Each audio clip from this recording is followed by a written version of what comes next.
her stop and feel awkward. Finally, she gave a critical remark, "Stop it, that sounds horrifying," and received a reply, "Come on, no we don't." And then, blending into the drinking atmosphere, everyone cheered, come on, this is a gathering. So let's drink till we forget our way home. Raise your glasses and bottoms up. 3 drunk rounds, and we're just getting started. Let's see who can chug the most. Opening the scene was Soo Bean, who took a refreshing first gulp and then exclaimed, "Ah, I don't think I can drink anymore." Seeing everyone drinking beer, while Jae-joon seemed different, Sungo suggested to Soo Bean's husband, "Would you like to try a glass?" And ultimately received a rejection, "I'm fine." Meanwhile, she looked a bit tipsy, giggling, "Ahaha, I might get high blood pressure." Seemingly disliking the noise, Jae-joon took a light sip of water and wondered, "Why did I even come here? They're just Soo Bean's colleagues anyway." However, seeing her just keep drinking, he asked with a bit of concern, "Why do you have to drink every single glass others hand you?" Seeing Soo Bean's husband worrying about her, Sungo seized the chance to set Jae-joon up, saying, "If you can't drink anymore, ask your Black Knight. Why worry when your husband is right here?" Making him a bit irritated, noting in his mind him again. While glaring at him, a voice called from his right, "Oh, darling," making Jae-joon startle and turn around. Feeling an ominous premonition, "Don't tell me you're going to do that in front of all these people," Shin Soo Bean. With a seductive face, slightly flushed cheeks looking sexy, and sparkling eyes, she pleaded, "Be my Black Knight." Gently touching her husband's earlobe, she adorably pleaded, "Please?" Giving Jae-joon a feeling of embarrassment and shyness as he whispered, "Can we just go home?" It seemed consuming a large amount of alcohol made Soo Bean a bit drunk. Her face was flushed as she gently stroked his ear to flirt. Hearing Sungo's words, the whole group of friends roared wildly. "Wow, a Black Knight is so cool." And then he added a condition, "But if he refuses, you'll have to drink 2 glasses, Soo Bean." That revelation shocked the whole group as they just found out, "Hey, really? Why would you guys increase the number of glasses to drink?" Hearing that made Soo Bean panic and exclaim, "What? That's too much, guys. How could she handle it?" Rolling her eyes and opening her mouth to plead, "So you're not going to drink for me?" But Jae-joon ruthlessly replied, "I'm in no condition to help anyone right now." While everyone there was watching and smiling, only Soo Bean was in agony, scolding him, "You heartless, stubborn bastard." Therefore, taking matters into her own hands, she bluntly raised the beer glass and chugged it in one go amidst the amazed gasps. "Oh my, Jae-joon is so cool. It's like you're on a whole different level." Jae-joon, wah, making Soo Bean annoyed and secretly threatening, "You're dead when we get home." But before she could finish one glass, she started getting drowsy, her face drooping with signs of being dead drunk, as she called out, "Husband Ugg, having drunk way too much and about to cross the limit." Soo Bean felt sick and warned, "I think I'm going to throw up," making Jae-joon quite scared. Seeing her condition wasn't good, he decided to snatch the beer glass from her hand, holding it back to prevent Soo Bean from reaching it, and revealed, "Haha, actually I don't drink alcohol very often." However, pushing it to the end, Sungo laughed gleefully and assured, "Ahaha, if you get drunk, I'll just carry you home." Faced with that challenge, Jae-joon didn't refuse anymore, but surprisingly accepted. "Ha, I'm fine," while mentally challenging, "Just try touching me and see if I don't kick your ass." Just as he lifted the beer glass, a strange smell hit his nose, making him grimace and swallow his saliva, gulp, sniffing and judging. "This isn't somek. It just smells like pure soju." But whatever, Jae-joon wanted to save Soo Bean, so he endured and chugged it down amidst the energetic cheers. "Drink more, drink more." Seeing him finish just one glass, the whole group is already amazed and praised. "Wow, your husband is pretty good at this," making Soo Bean smile with wide eyes. At first, she was smiling brightly, but later, as the beer kept going down amidst the group's screams, "Another glass. Drink more." "Wah, drink mine too." It made her terrified, sweating, and speechless before whispering loudly, "Hey, wait. Don't drink anymore. Let me be your Black Rose Knight," accompanied by continuous tugging at his shirt. But the tough guy Jae-joon steadily replied, "It's fine. Let me drink." However, Soo Bean had never seen him drink alcohol before. With a concerned face, she revealed, "You've drunk too much. Let me help." "You can't," when suddenly Jae-joon's hand slipped out. Then he held hers intimately and told her, It's better if you don't drink anymore." Continuing to witness these affectionate scenes, the nosy friends couldn't help but gasp, "Oh wow." Leaning close to each other, blooming with admiration inside. Why does the phrase, "you can't," suddenly sound so sexy? "Sister, you are not alone." Outwardly saying that, Soo Bean wasn't much more reassured and asked, are you okay? So Jae-jun replied, actually no. It was time for the beer to take effect. His cheeks flushed red very quickly, his eyes looking sluggish as he silently said, so dizzy, along with the thought, is there any other way to put an end to this drinking? Pursing his lips, Jae-jun thought of something else I'm sure Soo-bin is used to. But before he could finish his sentence, his hand slipped, and he crashed onto the table with a thud, panicking everyone, especially her, who widened her eyes and screamed, ah, Jae-up's husband, making the whole pub feel like it was going to jump up and explode. Having been drinking for a long time until late at night, with only the streetlights glowing, they had to leave, saying goodbye to each other, get home safely, everyone. Everyone thought Jae-jun came to rescue Soo-bin, but unexpectedly, he became a burden, heavy as a dumbbell, making both of them stagger. Then she said, aha, I'm the assistant, so you guys go ahead. But that sight made them worry and ask, are you sure you can handle this? Well, I'll head back first. So she had to affirm, I'm fine, really. Just reminding Jae-jun a bit. Sober up a little, please, man. Hearing that, he slightly shivered and replied.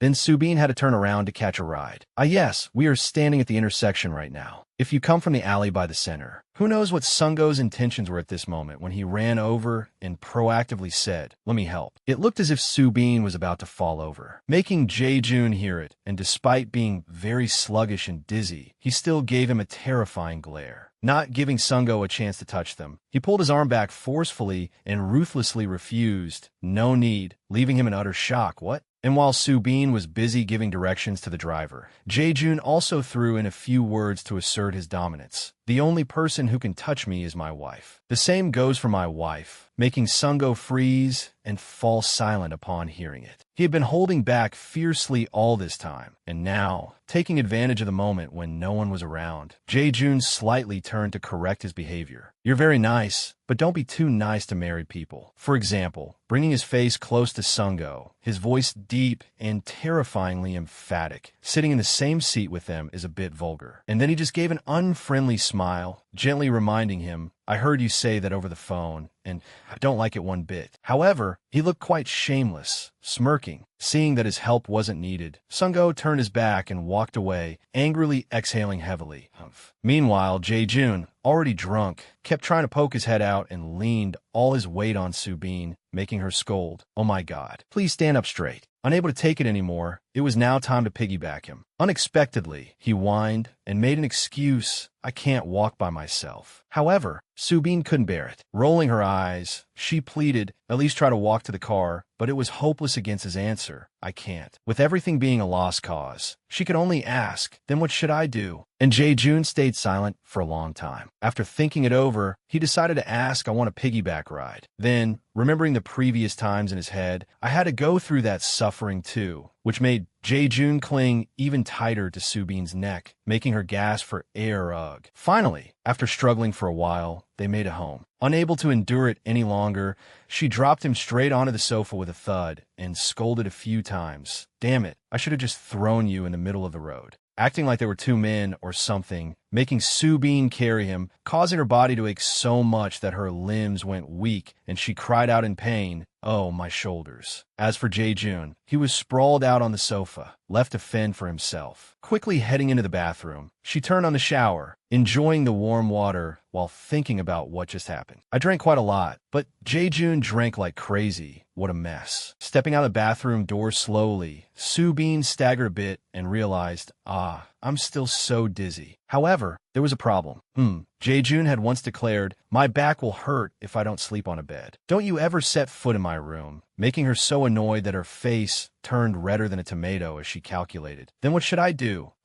Then she simply noticed that Soo-bin had just dried her hair with a towel, walked down to the living room, frowned, and called out, look at this Jae-jun. With his disheveled appearance, his outer jacket nearly coming undone, he seemed to be in a daze at this point, even though she shouted at him, change your clothes and get back to bed already. However, as always, Jae-jun continued to lie there stiffly, his godlike handsome face unaffected by sleep, breathing evenly, which made Soo-bin sigh.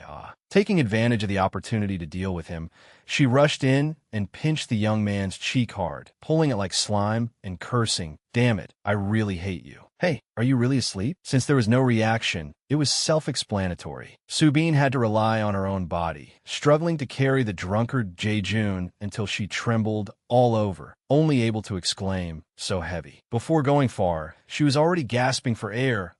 Pant will help you get there, Pant. She also gently reminded him to excuse herself. I'm not invading your privacy, okay? Unexpectedly resorting to this method, she spoke while acting, Pant, I'm knocking with my foot now. If you wake up and get mad at me, you're truly ungrateful. You hear me? At this moment, seemingly affected too much, Jae-jun also somewhat sobered up, opening his eyes but not scolding her. Because he was too sleepy and drunk, he just ignored everything and didn't care. Hey, stop it. At that moment, for some reason, Jae-jun's gaze glanced at that spot, and he muttered about a bathrobe. Upon reaching his bedroom, hauling him up felt like heavy labor, leaving Subin sweating profusely and panting heavily, complaining, I'm tired to death. Having woken up but not wanting to expose himself, Jae-jun pretended to toss and turn, while thinking in his head, if you're done, please get lost. But after waiting for a while without hearing the door open, he was quite confused and slightly opened his eyes in suspicion. Why hasn't she left yet? Then, 5 minutes later, a hand suddenly and quietly rested on Jae-jun's shoulder. Sensing something was wrong, he decided to flip over forcefully, brushing past her shoulder. At this moment, Jae-jun's entire body was flipped onto his back, and Subin used her hands to unbutton his shirt. Her gentle and skillful movements managed to undo the second one with a sound. Thud! Then she pulled it lightly to reveal the firm flesh inside. Right at that moment, Jae-jun took the initiative to turn over and pin her down amidst her cry, "Hey ah!" Hearing him call her name, Shin Subin, she reacted with wide eyes and whispered, not understanding the intention behind her actions. Jae-jun asked with groggy eyes, "What the hell are you doing?" Hearing the question, Subin merely denied it. "No, you looked uncomfortable, so I just wanted to," making him quite shocked as he glared at her. At this point, she started to feel shy. Subin only said a few words, "Help you undress," then glanced at him. Pausing for about 5 seconds, both of them froze, locking eyes, and only uttered, "Ah." Subin herself let out a panic scream. Where are you looking, you pervert?" Accompanied by a flying kick straight to Jae-jun's stomach with a smack, causing him to lose his balance. And then, even more shockingly, he face-planted right into Subin's fruit basket. Thump, That culture shock incident made Jae-jun unable to react and pull back in time. At this point, it was a total explosion as Subin screamed loudly, "You sick bastard!" After the severe culture shock of Jae-jun face-planting right in her fruit garden, Subin screamed furiously, "Hey, you did that on purpose, didn't you?" The volume was so loud that it even panicked the birds outside. Hearing that, unwilling to accept such an ugly title, Jae-jun frowned and yelled back in a deep voice to defend himself, "Why are you acting like I'm a real pervert? Why did you suddenly go and undress a drunk man in the first place?" Feeling more wronged than a tragic heroine, Subin glared back angrily and said with helplessness, "Because that was the only way I could think of.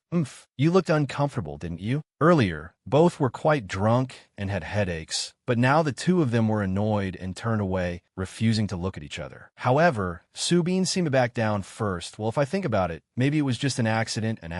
Yet, Subin herself suddenly snapped awake and immediately rejected the thought. No, anyway, he still. So she rolled her eyes, pointed her finger, and emphasized, "Then why did you pretend to be drunk? Answer me if you dare. Were you tricking me?" But he was also angry. Jae-jun's judgmental gaze turned towards her as he irritably exclaimed, "Oh, I'm sure you've never been like that. What, you weren't drunk?" Thinking about that made him so annoyed that he exuded a blazing, murderous aura, while Subin got scared and only dared to stay silent. Then Jae-jun decided to gently remind her, "Besides, you're married now. Behave properly. Don't make your husband a laughingstock for everyone." Hearing this, Subin was confused and said, "What are you talking about?" Then she immediately understood, her face stiffening in culture shock, opening her eyes wide to correct him. "What do you mean? He's just my friend." But seeing and hearing it for himself, Jae-jun didn't think so and bitterly reacted, asking, "How the hell can men and women be just pure friends. This made Subin argue back, why not? You and I are even enemies. Because it resembled their current relationship, he had to stay silent, shrinking back into the sofa and saying bitterly, though still resentful inside, fine, friends. Even if he is a friend, please be careful. However, Subin also had her reasoning, crossing her arms and questioning. And who was the one who said I could freely get to know other people? And then we would divorce so I could have a real, happy family. Huh? Next, it was Jae-jun's turn to glare back and reply, that's only after my family's issues are resolved. Even if you're not satisfied, don't make any mistakes while I'm still your husband. After those words were spoken, Subin couldn't believe it and yelled harshly, oh my God, really? So what did I do wrong? The unresolved argument made Jae-jun annoyed too, forcing him to shout loudly. You happily accepted it. That left her a bit confused, widening one eye and raising an eyebrow, not knowing how to respond. But the person in question was still bewildered in her head, that to the point of turning dumbfounded and darkening her face. What the hell did I accept? And then, in the young man's mind, he found the sticking point. This was what Jae-jun was referring to during the phone call moment. Peekaboo, Park Sung-go. Hearing it made him disappointed because she was happily sitting next to someone else. As for Subin, who had been clueless all this time, she confusingly shouted, accepted what? Being too tired, Jae-jun just sighed, turned away, and said, whatever. I'm not talking to you anymore. Receiving this cold shoulder, she could only try to yell, hey wait, tell me, hey tell me. Having taken the trouble to carry him home, only to be driven crazy, Subin was so angry that she repeatedly punched the pillow on the sofa, cursing inwardly, that bastard, I should have thrown him out in the middle of the street. As for Jae-jun, after the argument earlier, he decided to take a shower. Under the warm water, while scrubbing himself, he thought, because of my uncle. Jae-jun was seen sighing and pondering. I can't believe I lost my temper over such a trivial thing. However, something more specific came to mind. The moment he face-planted into the fruit basket brought back that feeling. But no, he had to suppress the animalistic instinct inside him. Jae-jun punched the wall hard, reasoning it's just a youthful accident. Youth, everyone makes mistakes. It was only one night, yet two people were tossing and turning, feeling tormented and unable to sleep, constantly frowning. Time eventually moved on to the next morning, amidst the gentle chirping of birds. Subin slowly walked down to the living room looking quite tired, yawning sluggishly because she was too angry to sleep. First, she had to open the fridge to solve the eternal problem. What should I eat this morning? Let's see. Sure enough, a dozen ideas popped up, making Subin all confused. No rice, but tuna with curry sauce and canned food. Rummaging through, she looked with disdain. What, does he only eat these things? Putting that aside, her eyes suddenly widened as she discovered. Oh, she couldn't help but exclaim in awe, wow, look at this fancy piece of cheese. Whoa, so you had this to eat all by yourself, huh? Exactly to her liking. Subin was so thrilled she smiled openly and said softly, later if I run out of snacks, let me have a piece, okay? But she had no idea of its origin, which was from Jae-jun, even though he had said, really, it's not like me at all, yet his hand still decided to buy it. Since rummaging through his fridge yielded nothing, Subin had to make a trip to the supermarket, picking out breakfast ingredients along with a few bags of snacks. By the time she returned home, she quickly cooked a healthy-looking and delicious breakfast bubbling away. While scooping a bowl of rice, Subin's compassion suddenly arose as she hesitated. What happened yesterday was really annoying, but if I only cook for myself, it's a bit mean, isn't it? And right at that moment, the house emitted the beep-beep sound of the electronic door lock. Oh my God, Jae-jun's figure slowly approaching made Subin quite surprised. I thought he was sleeping. Turns out he went out to exercise. Until he entered the kitchen, their eyes met in surprise. And because they were still mad at each other, he decided not to wait, turning away abruptly, making her call out, hey, wait. Even though she was still angry, Subin couldn't help but call out, change your clothes and come down to eat together. Hearing that made Jae-jun a bit surprised, widening his eyes and exclaiming, you cooked for me? I don't want to be petty about food like that. So after changing clothes, although Jae-jun looked quite cold on the outside, he had to admit, smells good, and Subin quickly served this special customer, saying here, as a matter of courtesy, the guy immediately spoke up, thanks for the meal. Acting normally, he lightly picked up some food and put it in his mouth while she replied, you're welcome. While eating, thoughts kept popping into Jae-jun's head. I've always been used to eating alone in the morning, and now I'm sitting here having a meal with her. All his normal habits had been changed. Chewing lightly on a piece of rolled omelet, Jae-jun felt it feels so strange. At this time, on Subin's side, her eyes widened sharply, glancing forward. Who would have thought that while eating, Jae-jun accidentally dropped a drop of water onto the collar of his t-shirt? Watching it gradually seep into the shirt, Subin herself said nothing. But that fiery scene suddenly popped in her head, making her panic. Wait, why am I suddenly recalling that scene? However, at this moment, it wasn't just one person but both of them. He and she blushed furiously and had to look down. In her head, Subin was annoyed. Damn it, I must be really crazy. Then, for some reason, she was able to casually start a conversation. Ahem, what are you planning to do today? But was met with Jae-jun's blunt reply, why do you ask? So, she had to explain, later, I want to drop by to visit your grandmother. Do you have time to go together? Hearing this proposal, Jae-jun himself was quite hesitant at Subin's words. I think she would probably be happier if she saw both of us coming together. Eating like that, he suddenly stopped, sitting blankly and staring straight ahead without saying a word. This made her confused, having to ask, what is it? Is there something on my face? Touching her face. This is the first time you've had a day off since we got married, you know? The proposal hadn't received an answer, so Subin widened her eyes and tilted her head.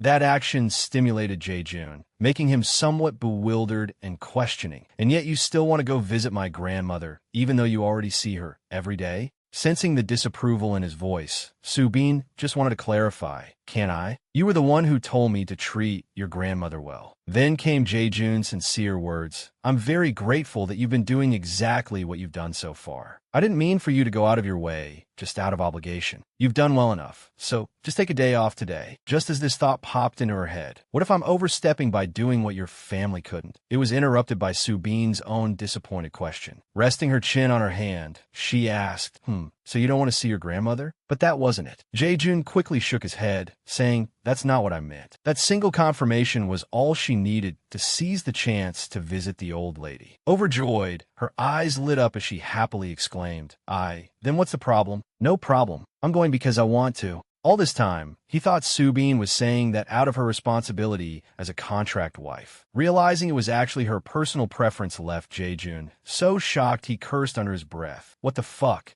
He then simply gave her a cool reminder. In that case, have a safe trip. Thrilled to get his approval, Subin excitedly changed the subject. Okay, so how's the taste? But Jae-jun gave a completely deadpan response. It tastes like it was marinated. Because of that, teacher Subin had to spell it out and ask, so, is it edible? But true to form, he only had one answer. It seems to have been marinated with spices. They continued bickering. If you find it bland or something, why don't you add some more seasoning to it? I never said it wasn't good. After finishing breakfast, Jae-jun took the initiative to wash the dishes, surprising Subin. Leave it, let me do it, she called out. But taking charge, he firmly insisted, it's fine. Didn't you say you were going to visit my grandmother? Besides, you already cooked for me, which made her let out an oh of realization. Then, there was one more task Subin had to point out. All right, but, let's just let yesterday's past rest in peace. We can't skip the max step, though. Let's do it. The familiar ritual made Jae-jun freeze in realization. You and your ridiculous Mac. Noticing something, she then asked, aren't you going to wear gloves while washing the dishes? To which he replied, I'm fine.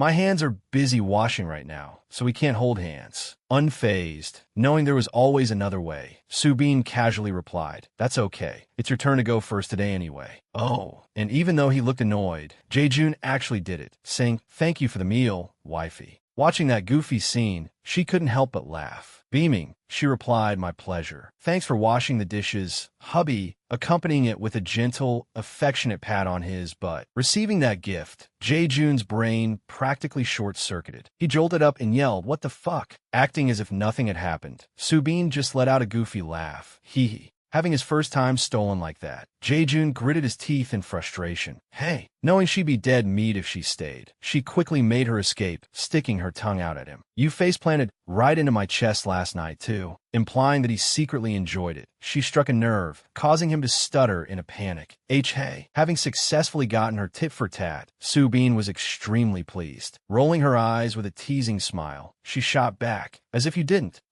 Just returning the favor. It turned out that after Subin hurried upstairs, it only took her 5 minutes before her excited voice rang out again. I'm heading out now. No wonder she had been changing clothes, transforming into an elegant office outfit. Her eyes sparkled as she promised, "I'll try to get back early before dinner, so let's eat together later." After trying so hard to stop her, seeing Soo-bin still insisting on going made Jae-jun annoyed. He grumbled with a dark aura, "I don't want to." Hearing that made her feel a bit disappointed. Pouting, she complained, "Am I supposed to eat alone then?" However, still in a grumpy mood, he ruthlessly shot back, "Why are you asking me that? Since when do we eat together anyway?" Taken aback by his harsh words, Soo-bin corrected him, "There's no need to eat separately when we're living under the same roof." Just to piss her off, Jae-jun crossed his legs, rested his chin on his hand, and retorted, "Then just make sure we don't eat at the same time." What a pain. That was the last straw, making her frown and roll her eyes in disdain. Damn, talking to you is drier than the Sahara. However, with her sharp mind and quick wit, Soo-bin quickly connected the dots regarding his behavior. A wicked, mischievous, and thoroughly gloating smile slowly crept onto her face. "Here I come, baby," she thought, immediately bringing up the earlier incident with a sarcastic tone. "Oh my, Jae-jun, are you mad because I touched your precious golden butt?" Hee hee. The sheer impact of her words made him slip down the sofa. Like an arrow striking right at his bruised ego, Soo-bin continued to provoke her fake husband.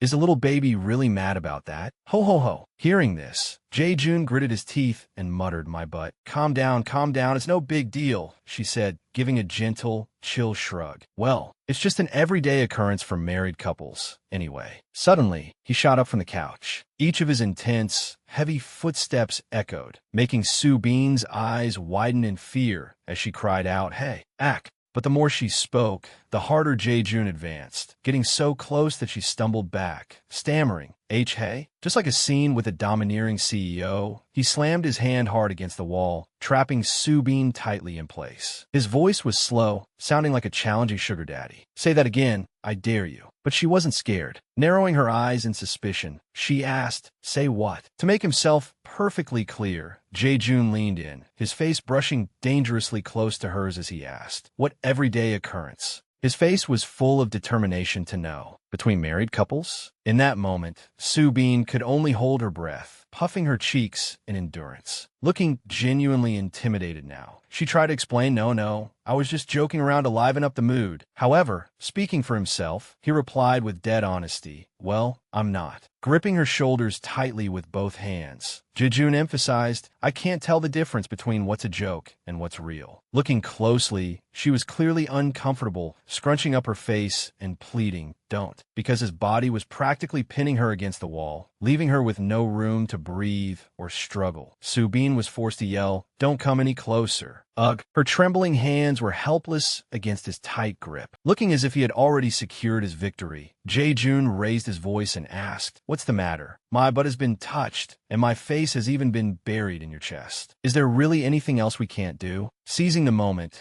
Jae-jun lowered his voice to a deep, warning tone, "If you do that again, then I'll show you." His eyes were incredibly sharp. There was no hint of joking around like before. With absolute certainty, he declared that what a real marriage is like. This left Soo-bin utterly shocked, her eyes widening in sheer, unbelievable disbelief. While they stood there in silence, Jae-jun gently caressed her soft hair for a long moment. Deeply affected by his serious words, Soo-bin was so shocked that she began to stutter, "Why you? You crazy bastard. I might be shocked, but I'm not an easy target." Gathering all her strength, she viciously stomped right onto Jae-jun's foot and protested, "You think you can threaten me with words like that? You crazy jerk, you're crossing the line." Her anger pushed to its peak. Soo-bin panted heavily like a man. With a twisted scowl and rolling her eyes, she cursed at him, "You've got a lot of nerve." On the other side, instantly turning from a fierce tiger into a whimpering cat, Jae-jun trembled in pain, clutching his foot. He quickly retreated to his room, throwing the door open while thinking to himself, "I just wanted to joke around a bit to clear up the awkwardness from yesterday." Then, as soon as her door closed, just 1 second after stepping inside, Soo-bin's expression and emotions did a complete 180. Sliding down the wall to the floor, her face flushed red. Still stunned and trying to process it, she thought, but that was way too crazy. Her heart was racing so fast, she had to gulp for air. Slowly trying to calm herself down, Subin rationalized, maybe because we've gotten closer lately, I'll let my guard down a bit. That scary jerk. My heart is still pounding so hard. I'm never joking around with him again.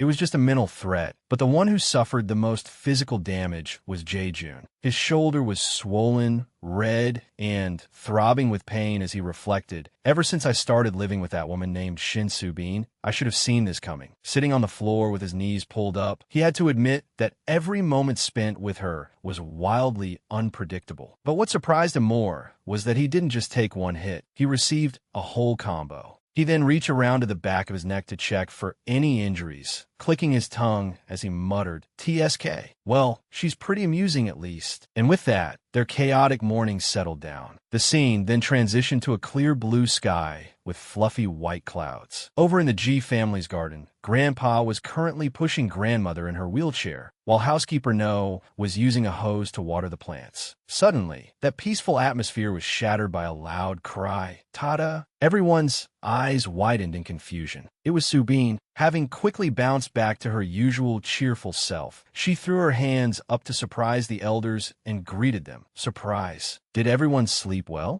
Her sudden appearance left Grandpa bewildered as he asked, "It's been a long time since you had a day off. Why did you come all the way here?" Grandmother echoed her husband's sentiment, adding, "That's right, shouldn't you be resting?" But Subin, beaming with joy, brightly replied to them both, "Ah, I just came because I miss you two so much." She then insisted, "If I don't get to see you every day, it feels like something is missing." Next, she didn't forget to greet the person tending to the plants. "Good morning, housekeeper No," prompting the housekeeper to bow happily in response. Sensing the sincerity from her granddaughter-in-law, Grandmother happily said, "Oh my, thank you for saying that." Subin then stepped closer, gently crouching down to check on her health. "How have you been doing? Are you feeling all right?" She quickly received a reassuring answer accompanied by a gentle gaze. "I'm doing just fine." Hearing that put Subin at ease, and she let out a cheerful ho-ho. Noticing that it was only the three of them, Subin grew a bit curious and asked, "Where is everyone else?" At this, Grandpa's expression darkened with concern, while Grandmother simply replied in a relaxed, cheerful tone, "They all went out to find their own entertainment." It was Grandpa's turn. With an annoyed sigh, he grumbled, "Probably company business or some social gatherings. None of them bothered to tell me where they're going anymore." Understanding the dynamic of the G family, Subin could only nod sympathetically, letting out a soft, "Oh, I see."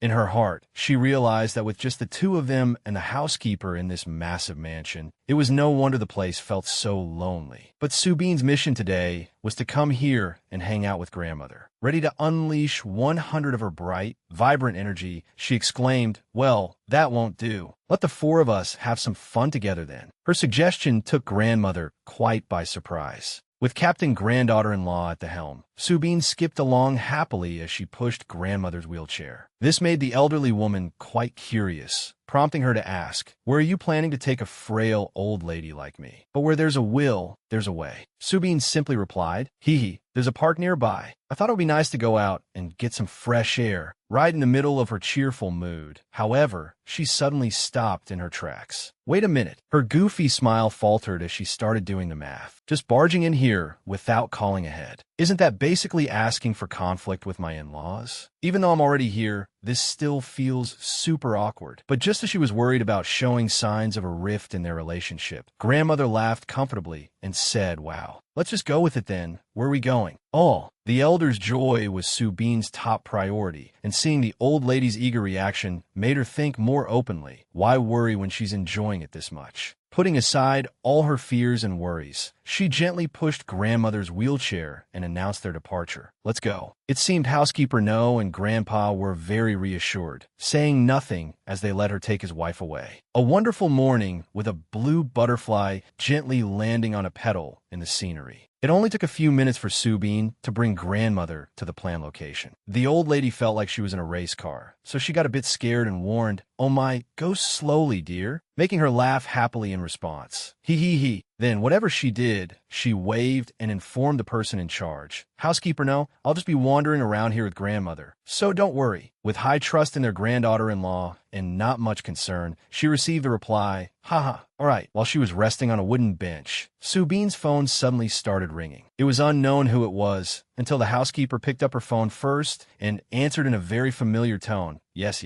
right now I'm at. Amidst the blowing wind and the rustling of leaves came the call. Young master, Jae-jun, who she thought would just ignore her, suddenly appeared at the park. Even though he wasn't going to work, he still looked very dashing in a coat. While the three of them were busy playing together near the fountain, Grandpa holding firmly onto his wife's wheelchair, and Subin quickly running to pick up the old lady's hat on the other side. The housekeeper was quite surprised and expressed her admiration. You got here so fast. He then replied, Good morning, housekeeper no. The conversation between the two generations officially began with her words. She smiled gently, looking at him, and then asked quite surprised, It's been a long time since you had a chance to rest like this, yet you're not staying at home? Hearing that, Jae-jun replied, It's a bit stuffy at home, so I wanted to go out to clear my mind. No matter what he said, the housekeeper saw right through it, smiled gently, and revealed, Oh my, you came here because of your beautiful wife, didn't you? Oh. And since it was indeed the truth, Jae-jun felt a bit shy. Then he quickly changed the subject by complimenting, That bottle of juice looks really delicious, doesn't it? Making her hold in her hand and comment, right? Before revealing, It's a refreshment your wife bought for me. Hearing that, Jae-jun was very surprised and asked back in astonishment, My wife? So, hitting a nail on the head, the housekeeper gently nodded. After that, she also expressed her own feelings about Subin. I'm so glad you came here for her. Your wife is not only beautiful, but also has a good character. Those very words touched Jae-jun's feelings for her. His gaze looked very passionate and captivated. The sight of Subin standing behind grandmother's wheelchair, giving the old couple plenty of free time to look at each other, made Jae-jun feel deeply enchanted, thinking that the more he looked, the more incredibly beautiful she was. Then, realizing that if he had decided to stay home, he would have missed a rare, special sight, he questioned in awe, Grandpa can actually smile like that too? Then, turning around to take advantage of this opportunity, Jae-jun asked a bit about the past. I heard that when she was young, my grandmother wasn't like she is now, right? As a companion who witnessed their love leading to marriage, housekeeper No smiled, covering her mouth, and confirmed it's true that she wasn't like she is now. Back then, your grandfather was like a goblin, and she was no different from Tiger. After getting married, the two of them changed a lot. It's hard to believe that she's the one who made both their hearts change once again, isn't it? I'm so glad that it was her, and not anyone else, who entered this family. Under the rustling of leaves, every genuine feeling and word from housekeeper No was a testament that even if it was a contract, Jae-jun's choice wasn't wrong at all. He felt happy to have met Subin and replied yes. But with his hard-to-break habit of confidence, he had to praise himself by saying, It's probably because I have a pretty good eye for people. Having accompanied the G family for a long time, perhaps she understood better than anyone this long unseen feeling of comfort. Feeling happy for them, she smiled very brightly. Meanwhile, in her mind, she silently revealed as she looked at his fresh and handsome appearance. Young master, you are changing too. Finally getting to hang out with Grandpa and Grandmother. While in the park holding tightly onto the old lady's wheelchair with both hands, Subin suddenly noticed something and exclaimed in awe. Oh. It seemed she had recognized Jae-jun's appearance, smiling brightly as if meeting the love of her life, waving her arm to welcome him. Having just smiled a moment ago, his attitude was now truly strange, his face freezing, stiffly waving his hand as if in disdain, while the housekeeper smiled gently beside him. Not just one but two people at once. Grandmother saw Jae-jun's silhouette and smiled, so wide her eyes squinted, exclaiming, Oh my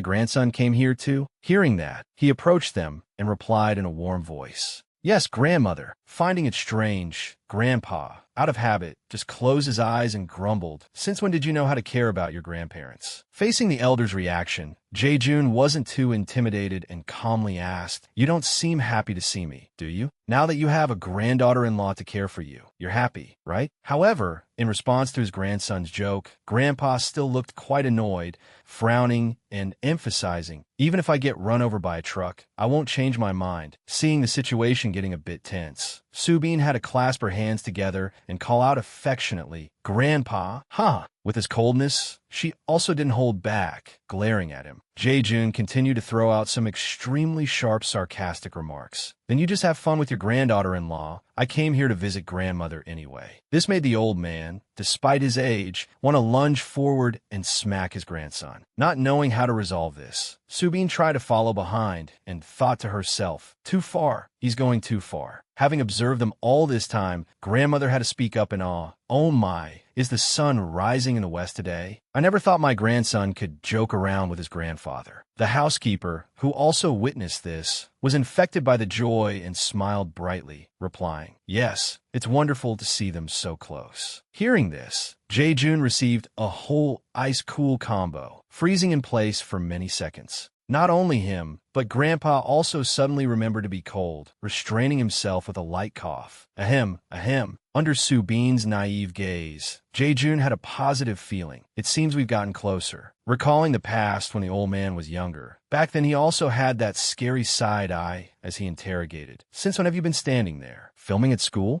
Jae-jun's father at that time was harshly scolded by the old man. "I don't need it. Don't get in the way of adults working. Get out." It was exactly this that created a lingering doubt that followed him as he grew up. Even if it wasn't to the extent of his father, his grandfather didn't like him very much either. To the point where, when he became too exhausted with that indifference, he chose to ignore it to live his life. Then, those negative thoughts suddenly vanished, leaving Jae-jun with a quite surprised look in his eyes. Sensing that he wasn't okay, Subin took the initiative to interlock her fingers with his, holding on tightly to create a sense of security. Slowly, she gently rubbed his sleeve and sweetly asked, "You must have missed me a lot, right, honey?" However, it was only then that Subin turned slightly towards Jae-jun, shocking him to the point his eyes went wide. "This girl, she just gave me a few blows this morning, and now she's still acting crazy?" Then, with full expression, she whisper-yelled, "Mission! Execute the mission!" Hearing those reminders, Jae-jun noticed grandmother's face blooming like a flower right in front of him and understood, "All right, time to serve some PDA." Immediately, he switched into actor mode, his eyes gentle as he replied to Subin, "Of course I missed you. I came here because I missed you."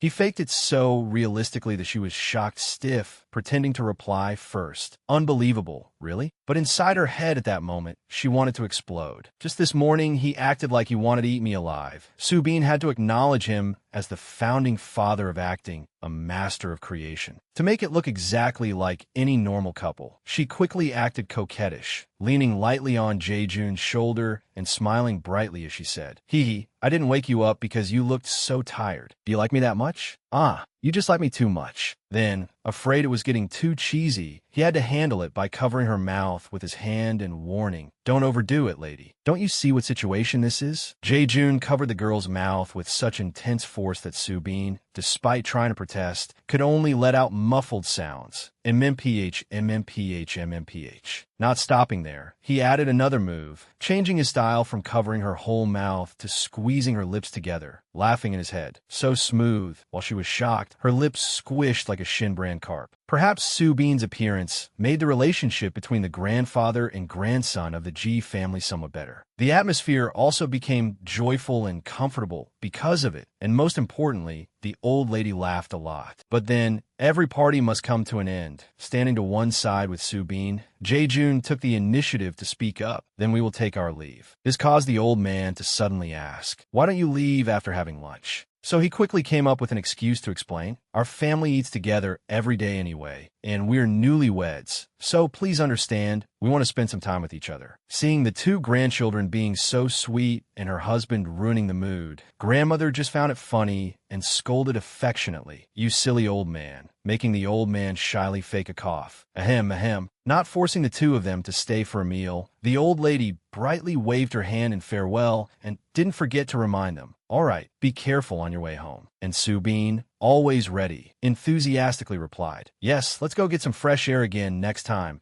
to which she immediately received the response, "Next time?" Then, having pulled off the act smoothly, she breathed a sigh of relief. Meanwhile, Jae-joon just walked with a blank face, thinking about something. Since the act was over, it was time to break character. It was too scary, causing him to yank his hand away forcefully and say indifferently, "How long are you planning to hold my arm?" But because it was so sudden, Soo-bin had no time to prepare, losing her balance and stumbling, yelling out in startle.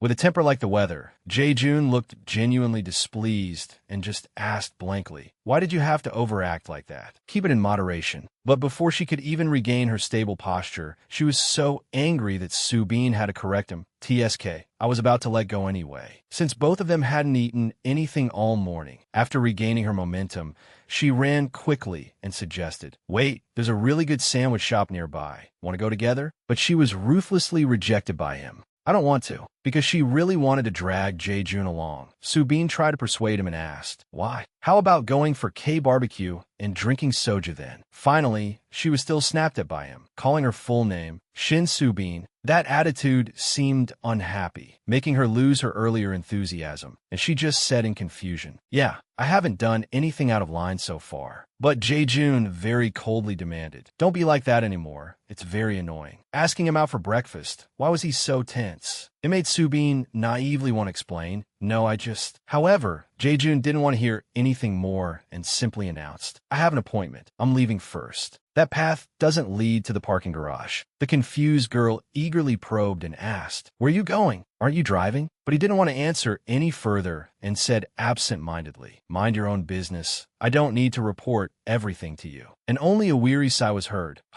Just like normal friends hanging out. Soo-bin thought teasing him a bit would lighten the mood. "Hey, are you going on a date? Don't tell me you're having an affair." Then, ending it abruptly, Jae-joon gave her the silent treatment and walked away, leaving her happily calling his name despite receiving no response at all. Well, being alone was no problem. That situation made Soo-bin a bit confused before she told herself, "Anyway, you boring guy." After deciding to go their separate ways, Jae-joon chose to go see a movie at the theater. Since the screening seemed early, the theater was quite empty. He sat alone, his gaze fixed on one spot. But it wasn't for the movie. Jae-joon sat there, but his mind was elsewhere. It turned out that despite his coldness, he was thinking about that moment again when he scolded Soo-bin. The movie was almost over, so Jae-joon planned ahead. "I'll go to my parents' house later." But it didn't stop there. Having just scolded her earlier, he suddenly felt concerned and wondered, but isn't it a bit too much to let her eat alone until evening? Wait, why should I care about that? Rubbing his chin, Jae-joon thought again. The reason I'm avoiding her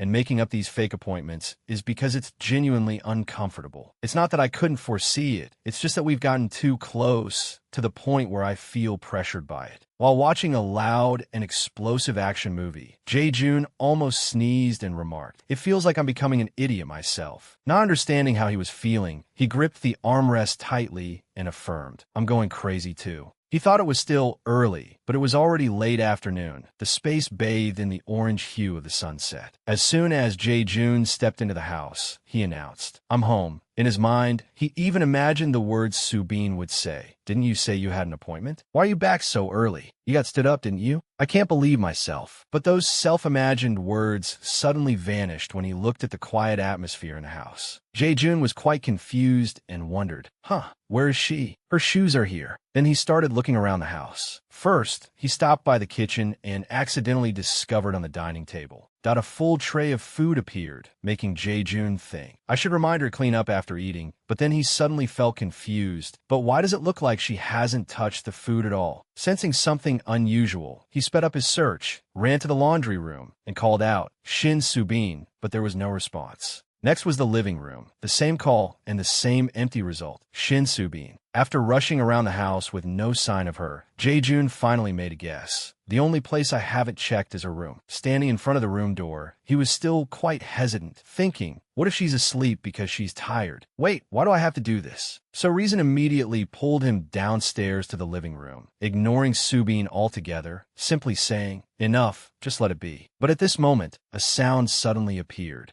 Click! That very sound made Jae-jun immediately looked back to see what was going on. And yes, the person he was looking for appeared. Subin opened the door with a flushed face and asked, "Oh, when did you get back?" Hearing her question, Jae-jun didn't answer, but interjected with a question. "Did you sleep after eating?" However, Subin, walking and rubbing her head at the time, answered, about that, I didn't feel much like eating, and I felt a bit nauseous too. So I lay down to rest for a bit, but it seems I fell asleep. In that extremely exhausted state, she sluggishly trembled, unable to even lift a bowl, and said regretfully, "Sorry, I should have cleaned them up earlier." Not being as heartless as a devil, Jae-jun actively approached and told her, "Leave it, I'll clean them up," but with her stubbornness, Subin insisted, "It's fine, I was the one who ate, so I can do it." While clearing the dishes on the table, somehow their hands accidentally touched. By this point, Jae-jun and her bodies were very close to each other. She was able to walk just a moment ago, but now Subin's face was flushed, her eyes sluggish, and she was breathing heavily, making him ask worriedly, "What's wrong? Are you feeling unwell somewhere?" Then Jae-jun had to gently place his hand on her forehead to check. Seeing that her condition wasn't very good, after Jae-jun checked her forehead and asked how she was, Subin guessed the reason. "I must have a stomachache. I had a sandwich for lunch, but maybe I ate it too fast." Hearing her say that, he continued to ask worriedly, "Where did you eat it? Did you eat something bad?" However, probably because she was too exhausted, Subin could hardly answer further. "I don't know." Not getting the answer he needed, Jae-jun looked quite harsh, frowned, and demanded in a stern voice, "Give me the address of that shop." Then the burning heat in her body didn't subside, but continued to affect her, making Subin's eyes dreamy and unfocused. To her, it was simply a normal illness, but he was reacting too intensely. Subin walked and waved her hand dismissively, simply saying, "What's the big deal? What are you going to do when you know where the shop is anyway?" Although her voice seemed normal, her gait was sluggish and staggering as she said, "I'm going to take a bath first, then we'll talk." Then she didn't forget to turn her face slightly back, giving a smile to reassure him, saying, "Thanks, Jae-jun." Just 5 minutes later, Subin was soaking in the bathtub. Perhaps due to the illness, the sensation was very strange, making her exclaim, "It's so hot. I thought taking a hot bath would make me feel better." Soaking felt like torture. Subin sighed, thinking as her body turned red like it was being boiled, "I don't want to stay here long. I really want to get out, but I have no strength left." But understanding that if she lay still in there, she would become boiled meat, she forced herself to emphasize in her mind, "This won't do. I can't take it anymore." Then she tried to push her hands hard to stand up. Because her body was almost falling apart, she couldn't bear it, staggered, and fell heavily into the tub, crying out, "Eek, eek," from down in the living room. That strange sound could still be clearly heard, making Jae-jun turn his head back in confusion. Back to Subin at this moment, she was leaning against the edge of the tub, her hair disheveled. Try to cry out, being already exhausted, and then falling made the pain worse than ever. But unable to do anything, Subin was completely helpless, groaning in pain. "Ouch, my body. Ouch, my head too. It hurts so much and throbs intensely." Hearing that sound, it seemed something bad had happened. Jae-jun rushed up very fast, banged on the door loudly, and yelled anxiously, "Shin Subin, are you okay?" And then he only heard her weak, breathy voice, "I'm fine." That made him even more scared, saying, "Hey, are you really okay? Shin Subin." Then in that moment, she suddenly covered her head with her hands and shouted back, "I told you I'm fine. You crazy guy. Don't be so loud when my head is already banging like a gong." But after that, it was unknown whether it was because Jae-jun went silent or Subin was gradually losing consciousness. Her vision darkened as she told herself, "It's quieter now, isn't it? I'm so dizzy. I'll probably get out a bit later." And right at that moment, he couldn't stand still and ignore it. A clicking sound appeared outside the bathroom. It was Jae-jun inserting the key to unlock it and announcing, "I'm coming in." What a shock. Subin thought she would be left alone, but quickly turned grim, turning pale in panic. "Wait, what the heck?" While the clicking sound was still there. By the time she realized and screamed in reaction, "Hey, no, you can't know," it was too late. Jae-jun had thrown the door wide open and rushed in. Moving step by step, he pushed the glass partition aside to the bathtub where Subin was slumped face down. Jae-jun reached out his hand and said, "Lift your head up, let me see." But she was too exhausted, her cheeks red, breathing heavily. Ha ha. Just touching her cheek made him startle. Her body kept getting hotter, even though the water was only lukewarm. Then, seeing Jae-jun's appearance, she coughed and asked, "Hey, are you sure you want to do this? You don't even see me as a woman. Why did you suddenly come in here?" But no matter how much she spoke, he quickly grabbed a towel and asked, "Can you stand up?" But who would dare to? Subin frowned, groaned, and refused. "No, it's so embarrassing, my butt hurts to death." To the point of losing sensation and doubting life itself. "Pelvis, are you still there?" Then Jae-jun gestured with his hand and said, "Wait a minute." She tightened her grip, intending to stay. By the time Jae-jun firmly grasped her small wrist, getting ready, he gave a pull, causing Subin to panic and resist. Hey, what are you doing? I'm completely naked." However, he remained stubborn and resolute, questioning, "So you plan to just stay like this? Let me remind you, you have a fever." No matter how much Jae-jun tried to persuade her, she wouldn't change her mind. Subin firmly shook her head and said, "Even so." Unlucky for her, she met a hot-tempered guy who forcefully yanked her, thinking, "I don't want to clean up a corpse later." "Get up you go," making Subin scream, "Damn it."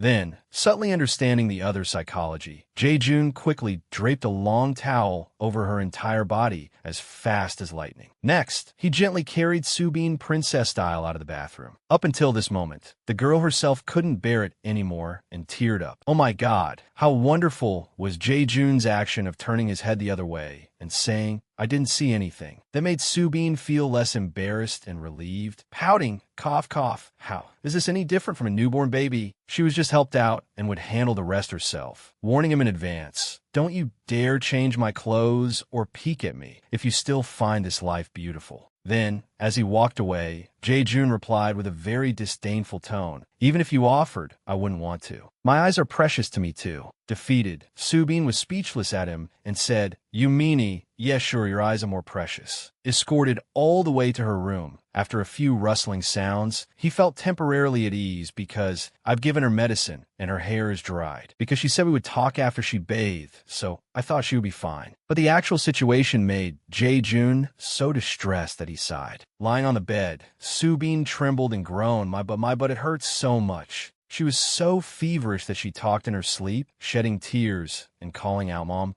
"It hurts so much, it hurts." Standing up from the chair and touching her forehead to check, he decided if she doesn't get better in a bit, I'll probably take her to the hospital. As time ticked by, checking with the thermometer showed some positive signs. The fever is starting to go down. But the relief didn't last long. Subin showed another sign, trembling and whispering weakly, "So cold," taking care of her to the fullest. But Jae-jun couldn't bear to see her in such pain. He sighed helplessly and thought, "Anyway, she absolutely won't let me take off that wet towel, even if she passes out. So I have to leave it like this." Now the situation is even worse as the towel absorbs her body heat. And being a man of action, Jae-jun proactively asked, "Where do you keep your underwear?" But Subin quickly refused. "I'm fine, get lost," making him reply in annoyance, "Stop being stubborn." Therefore, she silently endured it, covering herself tightly and not saying anything else. That was on the outside, but in her mind, Subin was praying hard, even though there are many regrets in life. "Please take me away because of this humiliation. Oh God, even 10 pairs of pants couldn't save me." Then she reluctantly said, "Bottom drawer." Hey, it was really embarrassing. The set Jae-jun took out was the Amum frilly lace one. "Looks like you have a good eye. I hid this one the deepest in that pile." Pulling it out was the limit. The rest was up to her, so Subin emphasized, "No peeking, I'll change myself." Then Jae-jun also followed her wish, gently instructing, "Take your time changing. I'll go back to my room. Call me if the pain gets worse. I'll take you to the hospital." She quickly agreed, saying, "All right." Then he quickly returned to his own room and closed the door with a click. Jae-jun sat on the bed after a period of struggling, rubbing his eyes and muttering to himself, "Time to rest, phew." But just as he planned to lie down and relax, he suddenly thought of something, his eyes lighting up, and then 5 minutes later, Jae-jun returned to the room, making Subin ask in confusion, "Hey, didn't I tell you to just go back and rest?" Then he firmly demanded, "Let's go to the emergency room. You need to get an injection," but was immediately scolded by a harsh voice, "I'm still fine." Then like a robot, 5 minutes later, Jae-jun pushed again. Hey, why won't you go to the hospital? Are you that scared of getting an injection? But she had to act tough and said, no, I'm not. Whoever is more persistent wins. For the next 5 minutes, he still resolutely called out, let's go get an injection. And as a result, he was ruthlessly answered by Subin, are you deaf? The fever has gone down. I'm fine now. I'll be better after a sleep. Leaving Jae-jun speechless, he sighed and judged, you're really stubborn. Seeing that he had been working hard all this time, she advised him, you're tired too. Go back and sleep. Just as the contract husband was about to leave, he gently reminded her, then remember to call me if you need anything. But suddenly, Subin gently reached out her fingers. Subin's whole hand tightly grasped Jae-jun's pinky finger and tugged gently. Her face also softly and affectionately called out, are you just going to leave like that?